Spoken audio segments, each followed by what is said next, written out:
नमस्कार। Mithila study circle से मैं पवन सर आपका इस चैनल पर स्वागत है, अभिनंदन है। आइए अब हम लोग अनुवाद की शुरुआत करते हैं। ये कोई नई चीज़ नहीं है, ये वर्षों से चली आ रही है अनुवाद की प्रक्रिया। कैसे एक भाषा को दूसरे भाषा में हम लोग परिवर्तित कर करके बातों को समझते हैं, सीखते हैं। और खासकर स्कूली बच्चों में जो एक समस्या देखी गई है, प्रायः कहा करते हैं कि सर अनुवाद समझ में नहीं आती है, या फिर कहते हैं जो संस्कृत पढ़ने में नहीं आती है। तो चलिए उन सारी समस्याओं का समाधान आपको इस चैनल के माध्यम से किया जा रहा है। आइए पहले हम लोग अनुवाद की शुरुआत करते हैं। अगर आप अनुवाद ढंग से कर लेते हैं, अनुवाद सीख लेते हैं, तो आपको संस्कृत में कहीं प्रॉब्लम, कहीं समस्याएं नहीं आएगी, इतना मैं आपको आश्वस्त करता हूँ। तो आइए अनुवाद पढ़ते हैं हम लोग। अनुवाद क्या है? तो देखिए, पहली बात कही गई है एक भाषा को दूसरे भाषा में परिवर्तित करना। बहुत सिंपल शब्दों में आपको कहा जा रहा है कि एक भाषा को दूसरे भाषा में परिवर्तित करना, परिवर्तन करना। क्या परिवर्तन करना? एक भाषा को दूसरे भाषा में परिवर्तन करना, परिवर्तित करना क्या है? अनुवाद है। आइए दूसरी बात देखते हैं, क्या है? हमें सीखनी है हिंदी भाषा के वाक्य को संस्कृत भाषा में परिवर्तित करना। आज जो हमारा मुख्य टॉपिक है उसमें यह है, जो हिंदी भाषा का जो वाक्य रहता है उसको संस्कृत भाषा में कैसे परिवर्तित करेंगे, इस चीज़ को देखना है। ठीक है, तो जो परिवर्तन करेंगे, भाषा का जो परिवर्तन करेंगे एक से दूसरे में, तो उसके लिए क्या क्या टूल्स चाहिए, क्या क्या औजार चाहिए। बिना किसी टूल्स, बिना किसी साधन का तो परिवर्तन होगा नहीं। तो इसके लिए भाषा में क्या है, तो आइए विचार करते हैं इस पर। इसमें आपको काल समझना पड़ेगा, वचन समझना पड़ेगा, पुरुष समझना पड़ेगा। काल, वचन, पुरुष, अगर ये तीन चीज़ आप समझ गए तो आराम से आप एक भाषा को दूसरे भाषा में परिवर्तित कर लेंगे। या ऐसे कहिए, जो हिंदी भाषा का जो वाक्य रहता है उसको हम संस्कृत भाषा में परिवर्तित कर लेंगे और आराम से संस्कृत भाषा पर अपनी पकड़ बना लेंगे, और जो एग्जाम होता है उसमें हम अच्छा करते चलेंगे। आइए काल के संबंध में पहले देखते हैं। काल का क्या मतलब है? काल का मतलब समय है। संस्कृत में इसको लकार कहते हैं और अंग्रेजी में टेंस कहते हैं। टेंस कहते ही आपके दिमाग में प्रेजेंट, पास्ट और फ्यूचर इस तरह की बात आएगी, और वही है काल। इसलिए आपको काल से कंफ्यूज नहीं होना है। संस्कृत में काल लिखा हुआ है, तो काल का मतलब समय। समय को संस्कृत में लकार कहते हैं, और इसके लिए अंग्रेजी में जो शब्द बना है वह है टेंस। आइए देखते हैं जो लकार कितने होते हैं। तो लकार 10 होते हैं। संस्कृत में 10 लकार हैं, और सबका नाम आपको स्लाइड में मिल रहा है। देखिए पहला क्या है, तो लट लकार। लट लकार का मतलब होता है वर्तमान काल, अर्थात प्रेजेंट टेंस। लिट लकार दूसरा है, लिट लकार। लिट लकार का मतलब भविष्यत काल, और भविष्यत काल को हम लोग अंग्रेजी में क्या कहते हैं? Future tense. तीसरा है लंग लकार। लंग लकार को हम लोग क्या कहते हैं? भूतकाल। लंग लकार का मतलब भूतकाल होता है हिंदी में, और इसको पास्ट टेंस अंग्रेजी में कहते हैं। आइए ये तीन बहुत महत्वपूर्ण हैं। और चौथा है लोट लकार। लोट लकार का मतलब होता है आज्ञार्थक शब्द जो होता है, आज्ञार्थक वाक्य जो होता है उसका हम लोग लोट लकार में मानते हैं। और पांचवा है विधिलिंग। विधिलिंग कोई वाक्य है जो चाहिए के अर्थ में रहेगा, जैसे मुझे पढ़ना चाहिए, मुझे खाना चाहिए, इस सेंस में जब रहेगा तो वो समझ लीजिए वह विधिलिंग का वाक्य है। और छठवां है लुट लकार, भविष्यत काल। तो अन्य दतन भविष्यत, दो प्रकार के भविष्यत काल होते हैं। तो इसमें लुट लकार जो है अनदत्यन भविष्यत काल है। और सातवां है आशीर्लिंग, जो आशीर्वाद के सेंस में है। आठवां है लिंग लकार, हेतु हेतु मत भविष्यत है ये। और नौवां है लीट लकार, परोक्ष भूत। 10वां है लूंग, मतलब सामान्य भूत। ये 10 लकार हैं, परंतु इसमें आपको 5 समझना है अच्छे ढंग से, और वहीं से आपको परीक्षा में या सामान्य प्रयोग में जो वाक्य आएगा वहीं 5 से आएगा, 5 लकार से आएगा। कौन कौन? तो ये पहला है लट, दूसरा है लिट, तीसरा लंग, चौथा लोट, और पांचवा विधिलिंग। इतने ही आपको समझना है, जानना है। कहने के लिए तो और है 5, तो ये 10 करेंगे तो आपकी एनर्जी एक तरह से वेस्ट होगी अभी। तो आप 5 समझ लें अच्छा से, वही काफ़ी है। करने के लिए तो ये 5 भी सिखाया जा सकता है, परंतु क्यों उतना आप सीखेंगे जब 5 से ही आपका काम चल जाएगा। तो चलिए अब आगे देखते हैं हम लोग। अब वचन पर जाते हैं। वचन का क्या मतलब होता है? वचन का मतलब होता है संख्या, जिसको नंबर कहते हैं। सिंगुलर और प्लूरल तो आप जानते ही हैं। तो आइए, अंग्रेजी में तो सिंगुलर और प्लूरल दो हुआ संख्या। तो जो वचन है वो संस्कृत शब्द है और इसको संख्या कहते हैं हिंदी में। इससे क्या बोध होता है? तो संख्या का बोध होता है। जिससे संख्या का बोध हो वह वचन कहलाता है। बहुत संक्षेप में मैंने लिखा है, बहुत संक्षेप में आपको बताया जा रहा है और सटीक बतलाया जा रहा है। वचन का मतलब संख्या, जिससे संख्या का बोध हो। अब देखिए, संस्कृत में 3 वचन होते हैं। सब जगह आपको 2 मिलेंगे, परंतु संस्कृत में आपको 3 वचन बोलेंगे, 3 वचन मिलेंगे। कौन कौन? तो एक है एक वचन, दूसरा द्विवचन, तीसरा बहुवचन। एक वचन का क्या मतलब हुआ? जिसे एक का बोध हो।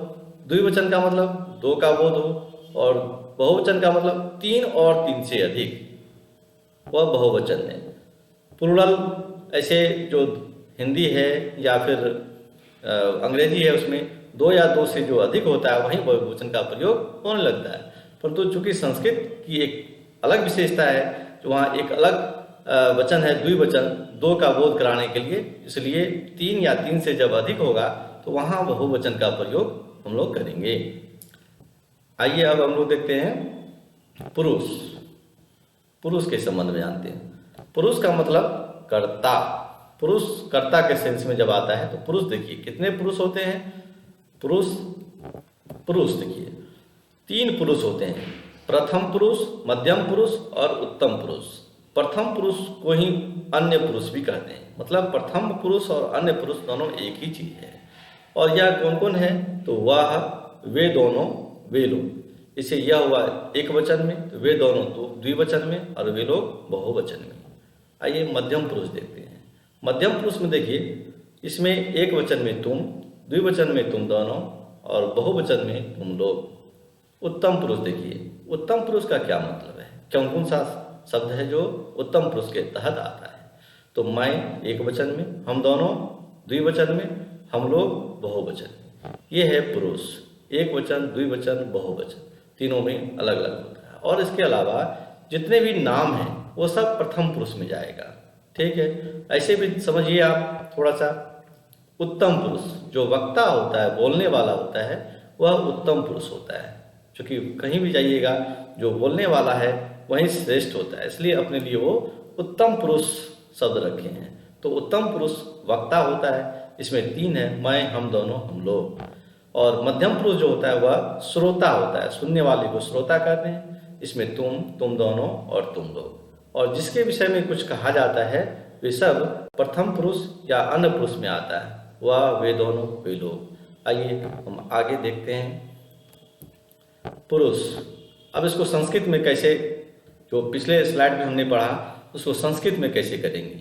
तो यहाँ देखिए ये बनाया हुआ है प्रथम पुरुष, मध्यम पुरुष, उत्तम पुरुष। इधर देखिए एक वचन, द्विवचन, बहुवचन। ठीक है, तो स, तौ, ते। स का मतलब वह, तौ का मतलब वे दोनों, ते का मतलब वे लोग। सह, तौ, ते, ये आपने समझ लिया, ये प्रथम पुरुष में हुआ। और मध्यम पुरुष में देखिए त्वम, युवाम, योजम। त्वम का मतलब तुम, युवाम का मतलब तुम दोनों, योजम का मतलब तुम लोग। और उत्तम पुरुष में देखिए अहम, आवाम, वयम। अहम का मतलब मैं, आवाम का मतलब हम दोनों, वयम का मतलब हम लोग। ये हम लोग जान लिए जो किसके लिए क्या प्रयोग होता है। और इसमें जब आप देखिएगा, इसमें जो हृदय है, जिसे तौवा संयुक्त मो हलंत, हलंत, यहाँ हलंत है, यहाँ हलंत है, यौ में हर्षुकार है, यहाँ यूजम में यौ में दुर्गोकार, ये सब थोड़ा ध्यान रखना है। क्योंकि यहाँ अगर गड़बड़ी करेंगे तो आपके जो अंक हैं वो काटे जा सकते हैं। इसलिए इन सारी बातों को थोड़ा ध्यान रखना है। जो अहम का कैसे लिखते हैं, आवाम कैसे लिखते हैं, वयम कैसे लिखते हैं, सह कैसे, तौ कैसे, ये सब थोड़ा जो है ये सब चीज़ आपको जानना पड़ेगा। एक बार जब जान लिए तो फिर सारी बात आपको उसी के अनुसार चलेगी। एक बार जान लिए तो फिर बार बार तो सीखना नहीं है, एक बार सीख लिए काफ़ी है। चलिए आगे देखते हैं हम लोग। अब देखिए लकार पर आते हैं हम लोग। लकार, जैसे अभी हम लोग लट लकार की बात करेंगे। और धातु है पट धातु। धातु के संबंध में आपको बतलाया जा रहा है। धातु क्या है? तो क्रिया के मूल रूप को धातु कहते हैं। क्रिया के मूल रूप को धातु कहते हैं। जैसे पढ़ना क्रिया है, पढ़ना क्रिया है, इसका मूल रूप पठ धातु है। धातु से ही कोई भी चीज क्रियाएं बनती है। जैसे देखिए, जैसे लोहा, देखिए लोहा एक धातु है और उससे कितना सामान बनता है, ठीक है। उसी तरह से पठ एक धातु हुआ और इससे विभिन्न प्रकार की क्रियाएं बनती हैं। तो धातु आपको जानना है और धातु का ही रूप चलता है। जैसे लट लकार में रूप देखिए धातु है और पठ धातु है, इसका रूप देखिए कैसे चलता है। प्रथम पुरुष लिखा हुआ है, प्रथम मध्यम और प्रथम पुरुष, मध्यम पुरुष, और यहाँ थोड़ा सा मिस्टेक हो गया, उत्तम पुरुष, ठीक है। एक वचन, द्विवचन, बहुवचन, पठति, पठता, पठन्ति, पठसी, पठता, पठत, पठामी, पठावा, पठामा, इस तरह से रूप चलेगा। आइए आगे देखते हैं हम लोग। अब हमको अनुवाद, इतना जब आपको आ गया तो अब हम लोग अनुवाद करेंगे। अनुवाद के कुछ खास नियम है। उस अनुवाद का जो नियम है, उस अनुवाद नियम को समझिए और एक बार जैसे हम अच्छे ढंग से समझ लेते हैं तो फिर बार बार समझने की जरूरत नहीं। बहुत संक्षेप में आइए हम लोग देखते हैं कैसे हम अनुवाद करें। तो सबसे पहले आप क्या करिए, वाक्य को समझिए। वाक्य जैसे लिखा रहता है, राम जाता है, राम पढ़ता है, इस तरह का कोई भी वाक्य है तो सबसे पहले आप वाक्य को समझिए और उस वाक्य में कर्ता और क्रिया को पहचानिए। कर्ता क्या हुआ, क्रिया क्या हुआ। कर्ता क्या होता है? जो किसी काम को करता है तो वो कर्ता हुआ, और कर्ता जो काम करता है वो क्रिया कहलाएगा। तो कर्ता और क्रिया को पहचानिए। जब तक आप कर्ता और क्रिया नहीं पहचानेंगे वाक्य को नहीं समझ पाएंगे, और वाक्य को नहीं समझ पाएंगे तो फिर अनुवाद नहीं कर पाएंगे। फिर दूसरी बात क्या है, जो काल को पकड़िए। काल मतलब वो जो सेंटेंस है आपका, वह जो वाक्य है वह किस काल का है, वर्तमान काल का है, भूतकाल का है, भविष्यत काल का है, किस काल का है, ये आपको समझना पड़ेगा। वर्तमान काल में क्या होता है, वर्तमान काल में जो कोई भी वाक्य है वो लगेगा जो रनिंग है, चल रहा है, अभी तुरंत तुरंत हो रहा है। जैसे पढ़ता है तो पढ़ने का काम हो रहा है, पढ़ रहा है मतलब कोई काम हो रहा है, तो काल पकड़ेंगे। कोई काम हो गया तो वो भूतकाल, या कोई काम होने वाला है तो वह भविष्यत काल। तो ये आपको पकड़ना पड़ेगा। लट लकार, लंग लकार, लेट लकार, ये तीन चीज आपको समझना पड़ेगा। फिर देखिए तीसरा नियम, देखिए बहुत महत्वपूर्ण नियम है। महत्वपूर्ण नियम क्या है ये, कर्ता जिस पुरुष जिस वचन का, कर्ता जिस पुरुष का होगा और जिस वचन का होगा, क्रिया भी उसी पुरुष उसी वचन का होगा। मतलब वाक्य जो होता है वह कर्ता के अनुसार होता है, कर्ता के अनुसार क्रिया लगती है वाक्य में। तो कर्ता जिस पुरुष और जिस वचन का होगा उसी के अनुसार क्रिया भी होगा, मतलब क्रिया का भी पुरुष और वचन वही होगा। ठीक, आइए आगे देखिए 4 नंबर में क्या है, वाक्य में कर्ता के अनुसार क्रिया होगी। जैसी कर्ता वैसा ही क्रिया, मतलब कर्ता के अनुसार क्रिया का प्रयोग होगा वाक्य में। आइए अब हम लोग देखते हैं वाक्य, कुछ वाक्य पर विचार करते हैं। जैसे एक वाक्य है, राम पढ़ता है। राम पढ़ता है, यह एक वाक्य है। राम पढ़ता है, यह एक वाक्य है। यह वर्तमान काल का वाक्य है। राम पढ़ता है मतलब पढ़ने का काम हो रहा है, तो यह वर्तमान काल का होगा, तो वर्तमान काल का वाक्य है। अर्थात लट लकार का वाक्य है। वर्तमान काल मतलब लट लकार। इस वाक्य का कर्ता, इस राम पढ़ता है, इसमें पढ़ने का काम कौन कर रहा है, तो राम कर रहा है। तो राम क्या हुआ, कर्ता हुआ। और राम क्या कर रहा है, तो पढ़ने का काम कर रहा है, तो पढ़ना क्या हुआ, क्रिया हुआ। कर्ता और क्रिया हम पहचान गए। ठीक है, आइए अब आगे देखते हैं। कर्ता के पुरुष वचन के अनुसार क्रिया के पुरुष और वचन होंगे, ये आपने नियम पढ़ा है। तो अब देखिए राम के संबंध में जानिए। कर्ता राम का एड्रेस देखिए, मतलब ये जो पीछे जो आपने चार्ट देखा है उसमें राम कहाँ होगा ये बताया जा रहा है। आपको बताया गया जो कोई भी नाम है वह प्रथम पुरुष में होता है, प्रथम पुरुष एक वचन में होता है। तो एड्रेस क्या होगा इसका, राम का प्रथम पुरुष एक वचन, राम प्रथम पुरुष एक वचन, तो इसका रूप क्या होगा, रामः। ठीक है, अब देखिए क्रिया देखते हैं। क्रिया इसमें क्या है, पढ़ना। पढ़ना का धातु क्या है, तो पढ़ धातु है। इसका लट लकार के प्रथम पुरुष एक वचन में क्या रूप बनता है, पठती होता है, पठती होता है। अतः राम पढ़ता है, इस वाक्य का अनुवाद संस्कृत में क्या होगा, रामः पठति। इस वाक्य का संस्कृत में अनुवाद होगा रामः पठति। राम पढ़ता है रामः पठति। एक बार आप पीछे देखिए थोड़ा, यहाँ देखिए, जैसे स है, तो है, ते, सबका एड्रेस है। ये स कहाँ है? प्रथम पुरुष एक वचन में। तो कहाँ है? तो प्रथम पुरुष द्विवचन में। अहम कहाँ है? उत्तम पुरुष एक वचन में। ये सबका एड्रेस है। ये जैसे जहाँ पर है उत्तम पुरुष एक वचन का अगर करता है तो क्रिया भी उत्तम पुरुष एक वचन का ही उसके साथ होगा। देखिए, जैसे देखिए, प्रथम पुरुष एक वचन में कौन सी क्रिया है? तो पठती है, तो स के साथ पठती का प्रयोग होगा। ये आपको जो सामान्य नियम है ये जानना है, और ये जानेंगे तो आप वाक्य आसानी से बनाएंगे। आइए इसी तरह कुछ और वाक्यों पर हम लोग विचार करते हैं। जैसे वह पढ़ता है, इसका अनुवाद क्या बनेगा? स पठती। कैसे? तो वह देखिए, वह का संस्कृत क्या होता है? स।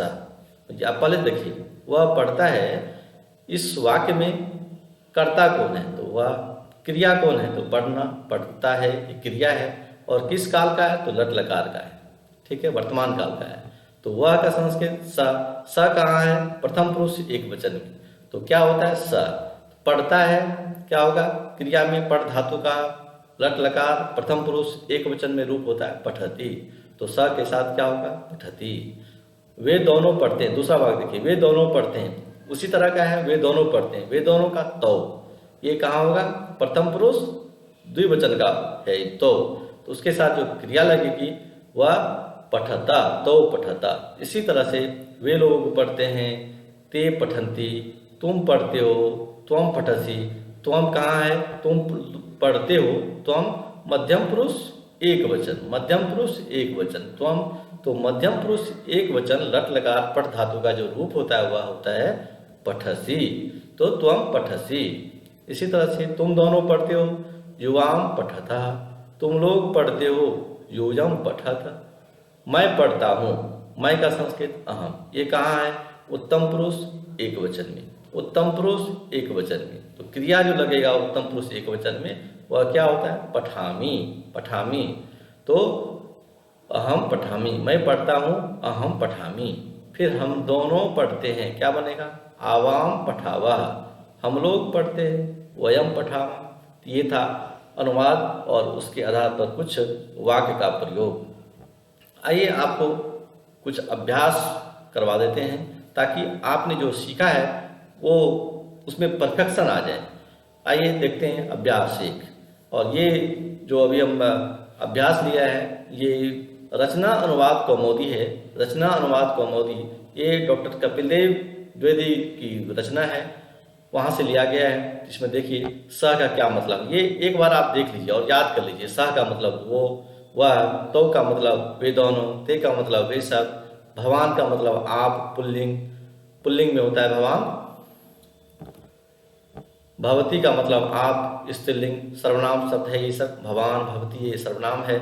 सह, तो, ते ये सब सर्वनाम है। सर्वनाम किसे कहते हैं? तो संज्ञा के बदले में जो शब्द आता है उसको सर्वनाम कहते हैं। राम, राम के लिए। ईश्वरा, ईश्वर या स्वामी। बालकः, बालक। मनुष्य, मनुष्य। नरः, मनुष्य, नरः, मनुष्य का संस्कृत नरः होगा।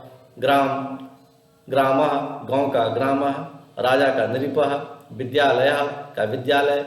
अब ये देखिए ये धातु रूप है, धातु है। भू, भू धातु का मतलब होना। पढ़ना, पढ़ना का धातु पढ़ धातु। लिखना का लिख धातु। हंसना का हंस धातु। और जाना का गम धातु। आना का आगम धातु। अब ये देखिए कुछ अव्यय शब्द है। अत्र का मतलब यहाँ, एक बार जान लीजिए और याद कर लीजिए, बार बार नहीं करने का जरूरत है। अत्र का मतलब यहाँ, यह का मतलब यहाँ, यत्र का मतलब जहाँ, तत्र का मतलब वहाँ, पुत्र का मतलब कहाँ, क्वा का मतलब कहाँ। ये अगर आप इतना पढ़ लेते हैं, एक बार याद कर लेते हैं, और सिंपल सा तो है, अगर आप इसको ढंग से पढ़ लेते हैं तो आप इससे संबंधित जो अनुवाद होगा उसमें आप अच्छा करेंगे, उस अनुवाद में आप जल्दी जल्दी अच्छा करेंगे। आइए कुछ नियमों पर एक बार हम लोग नज़र देते हैं। देखिए नियम नंबर 1 क्या कहा है? कर्ता के अनुसार क्रिया का वचन और पुरुष होता है। कर्ता के अनुसार, जैसे स पठती, कर्ता प्रथम पुरुष एक वचन में है तो क्रिया भी प्रथम पुरुष एक वचन होगी। ये समझ गया आपने, ये पीछे भी बताया गया आपको। नंबर 2 देखिए, भवत, भवत आप शब्द के साथ सदा प्रथम पुरुष आता है। भवत शब्द जो है वह सदा प्रथम पुरुष में आता है, प्रथम पुरुष आता है। ठीक है, भवत रहे या भवती रहे, सब प्रथम पुरुष। नियम 3 देखिए, तीनों लिंगों में धातु का रूप वही होता है। 3 प्रकार का लिंग हुआ, प्रथम पुल्लिंग, स्त्रीलिंग और नपुंसक लिंग। तो तीनों में धातु का रूप वही आता है। जैसे ये ऐसा नहीं है जो पुल्लिंग के लिए धातु कुछ अलग है और उसका रूप कुछ अलग होगा, स्त्रीलिंग में अलग या नपुंसक लिंग में अलग, ऐसा नहीं है। तीनों लिंगों में धातु का रूप वही रहता है। नियम नंबर 4 देखिए, नियम नंबर 4 क्या कहता है? कर्ता में प्रथमा होती है और कर्म में द्वितीया होती है। कर्ता में प्रथमा, ठीक है, और तो कर्म में द्वितीया होती है। ये समझ गया आपने। अब नियम 5 देखिए, नियम 5 में क्या कहता है? अपदम न प्रयुज्येत। देखिए, अपदम न प्रयुज्येत मतलब बिना प्रत्यय लगाए शब्द या धातु का प्रयोग न करें। मतलब हिंदी में तो हम लोग बिना प्रत्यय लगाए भी शब्द का प्रयोग करते हैं, परंतु संस्कृत में ऐसा नहीं है, आपको प्रत्यय लगाना पड़ेगा। संस्कृत में शब्द नहीं पद होता है, ये समझना पड़ेगा। ठीक है, जैसे राम है तो राम में सु प्रत्यय लगा हुआ है तो राम बना है, तो राम पठति प्रयोग होगा, राम पठ ऐसा नहीं होगा। ये कहा नियम 5 में। नियम 6 देखिए, एक अर्थ वाले या पर्यायवाची शब्दों में से एक शब्द का ही प्रयोग करें। जैसे देखिए, एक शब्द है तो उसका कई पर्यायवाची शब्द है, तो सब का प्रयोग नहीं करेंगे, एक का करेंगे। एक जो सटीक होगा उसी का प्रयोग करेंगे। ये था सामान्य नियम, जिसे हम लोग पीछे भी देखा। आइए कुछ अभ्यास देखते हैं उस पर। उदाहरण वाक्य है, जैसे वह पढ़ता है, क्या बनेगा? स पठति। स वह पढ़ता है, लट लकार का वाक्य है, वर्तमान काल का है, तो स का क्या होता है? वह का क्या होता है? तो स ये कहाँ है? प्रथम पुरुष एक वचन में। प्रथम पुरुष एक वचन में है, चलिए, वह पढ़ता है, क्या बनेगा? स पठति। वह कहाँ है? प्रथम पुरुष एक वचन में, तो स हुआ। पढ़ता है, लट लकार का क्या रूप बनता है? तो पठति। स के साथ पठति। पठति भी प्रथम पुरुष एक वचन का है, तो स पठति हुआ। वे दोनों पढ़ते हैं या पढ़ रहे हैं, क्या बनेगा? तो पठता। उसी तरह से वे सब पढ़ते हैं, ते पठन्ति। ये प्रथम पुरुष बहुवचन में, जिसके साथ जो क्रिया है वह भी प्रथम पुरुष बहुवचन का लगेगा, तो ते पठन्ति। आप यहाँ आते हैं, आपका भवान अत्र आगच्छति। ये जो भवान है प्रथम पुरुष में रहता है, तो इसके साथ जो क्रिया है वह भी प्रथम पुरुष का लगेगा, तो भवान अत्र आगच्छति, यहाँ का अत्र हो गया। आप देखिए, आप दोनों हंसते हैं, तो जब भवान भवंतो भवंतः इस तरह से रूप होता है। सहतौते तो भवान भवंतो भवंतः, तो आप दोनों हंसते हैं, तो भवंतो हंसतः।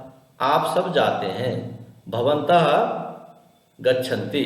आप दोनों हंसते हैं, तो भवंतो हंसतः। आप सब जाते हैं, भवंतः गच्छन्ति। आप लिखती हैं, भवती लिखति। देखिए, भवती तो हुआ, ये चूंकि स्त्रीलिंग का वाक्य है, आप लिखती है, तो आपका यहाँ भवती हुआ, और ये प्रथम पुरुष में है। जो क्रिया का प्रयोग होगा, तो क्रिया तीनों लिंगों में क्रिया का एक ही रूप चलता है। ठीक है, अलग क्रिया का रूप नहीं होता है, तो जो पुल्लिंग में वही स्त्रीलिंग में, वही नपुंसक लिंग में, तो भवती लिखति होगा। अगर पुरुष रहता है यहाँ, आप लिखते हैं, तब क्या होता है? तब क्या होता है? भवान लिखति। तब भी यही होता है, भवान लिखति, खाली भवती के जगह भवान हो जाता है।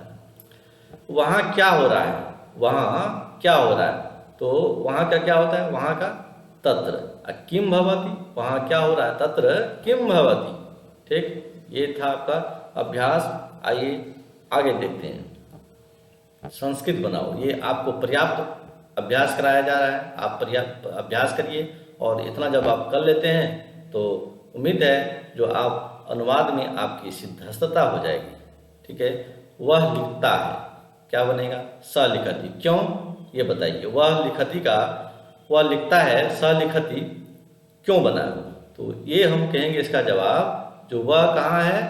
प्रथम पुरुष एक वचन का है, वह का स होता है, तो स चूंकि प्रथम पुरुष एक वचन का है, तो इसका जो क्रिया होगा इसके साथ, वह भी प्रथम पुरुष एक वचन का।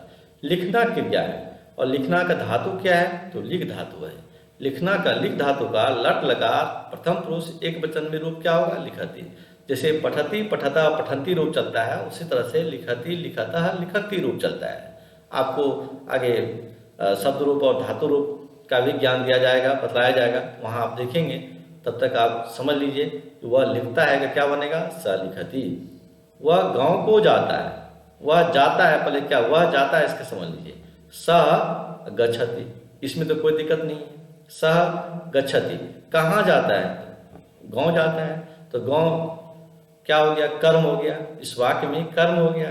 गांव तो कर्म में कौन सी विभक्ति लगती है, तो द्वितीय विभक्ति लगती है। तो गांव का में द्वितीय विभक्ति में क्या हो जाएगा, ग्रामम। स ग्रामम गच्छति। आगे अगला वाक्य देखिए 3 नंबर, वह आता है। उसी तरह से स आगच्छति, बालक पढ़ता है, बालका पठति। कैसे, बालक क्या हो गया, प्रथम पुरुष एक वचन, तो बालका और इसके साथ जो क्रिया लगेगी वह भी प्रथम पुरुष एक वचन का, पठति, बालका पठति। राम लिखता है, उसी तरह से रामा लिखति। मनुष्य हंसता है, नर हंसति। राजा यहाँ आता है, या आते हैं लिख सकते थे, राजा यहाँ आते हैं, क्या बनेगा, नृपः अत्र आगच्छति। नृपः अत्र आगच्छति, इस वाक्य का कर्ता कौन है, नृप। तो नृप का प्रथम पुरुष एक वचन में रूप होता है नृपः।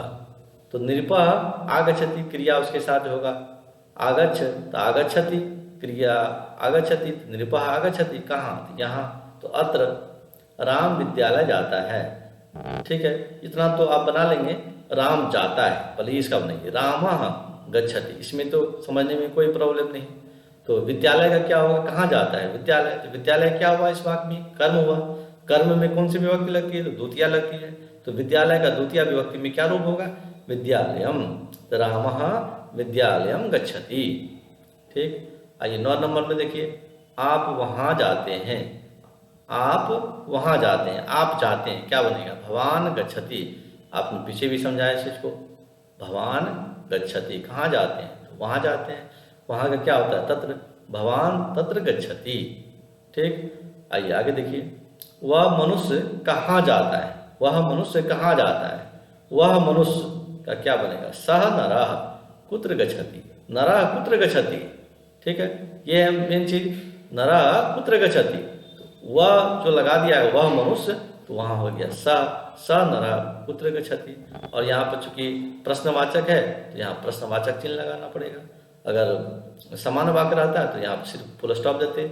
ठीक है, आइए आगे कुछ और अभ्यास देखते हैं। वे दोनों हंसते हैं, क्या बनेगा, उसी तरह से तो हंसता। वे दोनों कहाँ जाते हैं, तो कुत्र गच्छतः। 2 आदमी यहाँ आ रहे हैं, 2 आदमी हैं। ठीक है, 2 आदमी का क्या बनेगा, नर आदमी मतलब नर का संस्कृत नर हुआ, तो द्विवचन में उसका होगा नरो। नरो आ रहे हैं, तो क्या होगा, आगच्छतः, द्विवचन। हाँ, प्रथम पुरुष का द्विवचन का रूप होगा गच्छतः। नरो आगच्छतः, कहाँ, तो यहाँ, तो यहाँ का यह, नरो यह आगच्छतः। 14 नंबर देखिए, उसी तर्ज पर है, 2 राजा वहाँ जा रहे हैं। दो राजा है, तो वहाँ एक राजा रहता तो नृप होता, 2 राजा है तो नृपो। उत्तम प्रथम पुरुष द्विवचन का रूप है, नृपो। नृपो गच्छता, क्रिया लगेगा प्रथम पुरुष का द्विवचन में, तो गच्छता, नृपो गच्छता। वहाँ जा रहे हैं तो तत्र जोड़ेंगे, नृपो तत्र गच्छता। ये देखिए 15 नंबर वाक्य, बहुत बढ़िया है। वे दोनों जहाँ जाते हैं वहाँ हंसते हैं। वे दोनों जहाँ जाते हैं वहाँ हंसते हैं। पहले इसके इतना बना लीजिए, वे दोनों जहाँ जाते हैं, वे दोनों का क्या होगा, तौ जाते हैं, गच्छता। ठीक है, क्यों, ये प्रथम पुरुष द्विवचन का है तो क्रिया भी लगेगा प्रथम पुरुष द्विवचन का, तो तौ गच्छता। जहाँ जाते हैं, जहाँ का क्या होगा, यत्र, जहाँ जाते हैं वहाँ हंसते हैं। कौन हंसते हो, वहाँ हंसते हैं। तो ये जो पूरा वाक्य है, इस पूरे वाक्य इस पाठ का दूसरा जो पाठ है वहाँ हंसते हैं, इसका भी कर्ता कौन है, इसका भी कर्ता वही है, इसका भी कर्ता वे दोनों ही हैं। ठीक है, तो वे दोनों चूंकि प्रथम पुरुष द्विवचन में है तो हंसते हैं, इसके जगह क्या लगेगा, हंसता। ठीक है, हंस धातु का प्रथम पुरुष द्विवचन में रूप होगा हंसता। हंसती, हंसता, हंसंती रूप बनता है, तो ये रूप होगा हंसता। अब वहाँ हंसते हैं तो वहाँ का तत्र होता है। तो यत्र गच्छता, तत्र हंसतः। ठीक, आइए 16 नंबर का वाक्य देखिए। आप दोनों आते हैं, आप दोनों आते हैं। आप दोनों का क्या होगा? द्विवचन है तो भवन्तौ, भवन्तौ आगच्छतः। समझ गए इस वाक्य को आप पहले भी। वे सब यहाँ आते हैं, वे सब का क्या होगा? ते आगच्छन्ति, ते आगच्छन्ति, यहाँ आते हैं, यह ते यह आगच्छन्ति। ठीक, 17 नंबर हो गया। 18 नंबर वाक्य देखिए। सब बालक विद्यालय जा रहे हैं, सब बालक विद्यालय जा रहे हैं मतलब सभी बालक हैं, तो ये बहुवचन का प्रयोग होगा। तो बालका, बालको, बालका, इस तरह से रूप होता है। तो बालका और क्रिया भी लगेगा बहुवचन का, हाँ, प्रथम पुरुष का बहुवचन का रूप क्या होता है? गच्छति, गच्छता, गच्छन्ति। तो गच्छन्ति रूप बना। बालका गच्छन्ति, कहाँ जाते हैं? विद्यालय, सभी एक ही विद्यालय जा रहे हैं तो विद्यालयम, हाँ, कर्म हो गया विद्यालय और इसमें द्वितीय विभक्ति लगती है। तो बालका विद्यालयम गच्छन्ति। अब देखिए 19 नंबर का वाक्य। वे मनुष्य कहाँ जा रहे हैं? वे मनुष्य क्या बनेगा? ते नरा, बहुवचन का प्रयोग। ते नरा कुत्र गच्छन्ति, ते नरा कुत्र गच्छन्ति। ठीक, आगे देखिए। आप सब पढ़ रहे हैं, आप सब पढ़ रहे हैं, बहुवचन का वाक्य है। ठीक है, भवान, भवन्तौ, भवन्तः, इस तरह से रूप होता है। तो भवन्तः पठन्ति, भवन्तः पठन्ति, ये रूप बनेगा। बहुवचन प्रथम पुरुष, बहुवचन में जो पठ धातु का रूप होता है, पठति, पठता, पठन्ति, तो पठन्ति रूप बना। भवन्तः पठन्ति। तो ये था आपका आज का अनुवाद का एपिसोड। आप इसको समझिए, अच्छे ढंग से समझ लीजिए, अपने कॉपी पर इसको नोट भी कर सकते हैं, नोट कर लीजिए, वो आपका प्रमाणिक हो जाएगा। और ऐसे सिलसिलेवार अगर आप पढ़ेंगे तो कुछ ही दिनों में आपका जो है अनुवाद पर एक सिद्धहस्तता है वह हो जाएगी। और जब आप अनुवाद सीख लेंगे तो फिर बहुत कुछ आप समझ में आपको आने लगेगी, अच्छे अंक से उत्तीर्ण भी होंगे। अनुवाद पर बहुत कुछ डिपेंड करता है। जैसे बोर्ड का एग्जाम देना है तो बोर्ड का जो सिलेबस है या बोर्ड का जो परीक्षा में प्रश्न पूछने का पैटर्न है, वह अगर आप अनुवाद सीख लेते हैं, वहाँ तो 6 नंबर का अनुवाद रहता है, 6 कभी कभी 7 रहता है। तो अनुवाद अगर समझ जाते हैं तो वो उतना तो आपका श्योर है ही। फिर इस पर जो आधारित अन्य है वह भी आपको बिना मेहनत का या बहुत कम मेहनत का हो जाएगा। इसलिए इतना आप अच्छे ढंग से कर लीजिए। और उम्मीद है जो पूरा पाठ आप ढंग से समझे होंगे, या फिर अगर कहीं इसमें आपको त्रुटि हो, कहीं समस्या आ रही हो, तो आप कमेंट सेक्शन में जाकर कमेंट करें और ये बतलाएं जो यहाँ पर समझना है, तो वहाँ फिर आपको समझाया जाएगा ताकि आपका परफेक्शन पाठ पर आ जाए। तो ये था आपके लिए अनुवाद। आपको अगर मिथिला स्टडी सर्किल का प्रयास अच्छा लगे तो आप इस चैनल को सब्सक्राइब करिए और जहाँ तक हो सके अपने मित्रों में फैलाने का प्रयास कीजिए, अपने मित्रों को बताइए। और चूँकि यह जो मिथिला स्टडी सर्किल चैनल है वह बोर्ड के विद्यार्थियों के लिए ही खासकर डिजाइन की गई है, इसलिए आपको यहाँ पर बोर्ड से संबंधित धीरे धीरे सभी विषयों का वीडियो मिलना प्रारंभ हो जाएगा। अभी तो आप संस्कृत देख रहे हैं, फिर आगे देखेंगे। चलिए।